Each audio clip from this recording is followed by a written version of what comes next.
अरे हाँ हाँ, बस मैं ऑफिस के बाहर ही हूँ। मेम साहब रुकिए। क्या हुआ?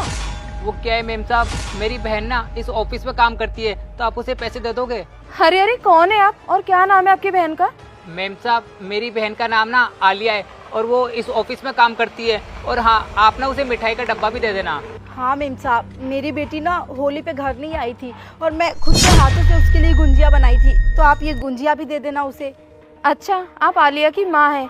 एक काम करिए, आप खुद ही अंदर चलिए और अपने हाथों से उसे दे देना। चल माँ, अंदर चलते हैं। अरे नहीं नहीं बेटा, कैसी बातें कर रहा है। मेम साहब रहने दीजिए, हम इतने बड़े ऑफिस में नहीं जा सकते। इतने बड़े ऑफिस में हमारी बिटिया काम करती है, अगर हम लोग ऐसी मुंह उठा के अंदर चले जाएंगे तो हमारी बिटिया की बेइज्जती हो जाएगी ना। यहाँ मेरी बेटी बहुत फैशन में रहती है, हम नहीं जा सकते मेम साहब, तभी आपको बोल रहे हैं कि ये सब हमारी बिटिया को दे दीजिएगा। ये कैसी बातें कर रही हो आप? आलिया ना बहुत अच्छी लड़की है और वो आपको भला क्यों डांटेगी? वो तो आपको देखकर बहुत ज्यादा खुश हो जाएगी। चलिए आप दोनों अंदर चलिए। अरे नहीं मेम साहब, आप समझ नहीं रही हो, इतने बड़े ऑफिस में हम कैसे जा सकते हैं? यहाँ बड़े बड़े लोग काम करते हैं, मेरी बच्ची बड़े बड़े लोगों के साथ उठती बैठती है, हमारी क्या औकात कि हम इस बड़े से ऑफिस में जाए। और मेम साहब मेरी बेटी को अगर पता चला ना कि उसकी माँ और उसका भाई यहाँ पे है, तो मेरी बेटी को ये चीज़ बिल्कुल भी अच्छी नहीं लगेगी, वो हम लोगों के ऊपर बहुत चिल्लाएगी। मेम साहब मेरी बेटी बहुत गुस्सैल है, आप समझने की कोशिश करो।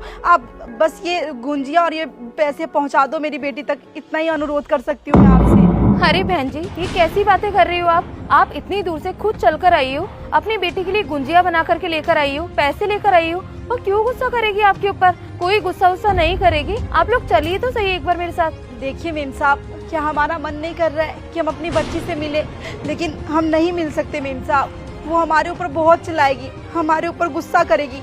उसने साफ मना किया है कि कभी भी ऑफिस मत आना।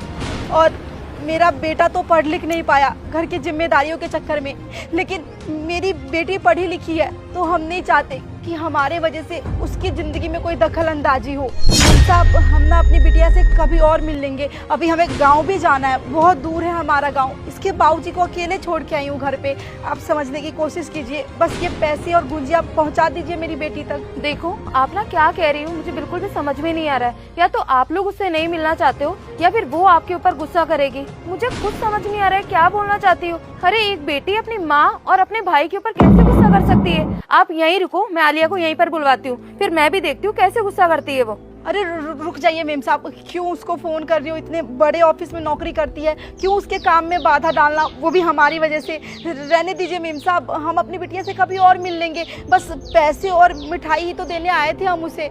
और मेम साहब हमारी बिटिया